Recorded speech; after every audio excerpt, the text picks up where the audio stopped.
She will translate for me. maalinnimadii Jimcada ayay ahayd markii Xamaas iyo Israa'iil ay gaareen heshiis xabad joojin ah oo ilaa 4 maalmood ah iyadoona labada dhinac ay sidoo kale heshiis ay ku gaareen in ay sameeyaan maxaabiis isdhaafsi.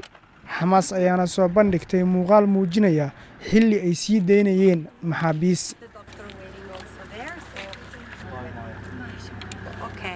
Qoysaskan oo ka kooban carruur, haween iyo gabdho ayay Xamaas soo bandhigeen xilli ay ku wareejinayeen gaadiidka gurmadka degdega ah ee ambalaasta ee ay wataan hay'adda Bisha Cas. Lahaystayaashan ayaa markii la daynayay waxaa wejiyadooda ka muuqday shucuur iyagoona ku faraxsanaa in ay dib ula midoobayaan qoysaskooda.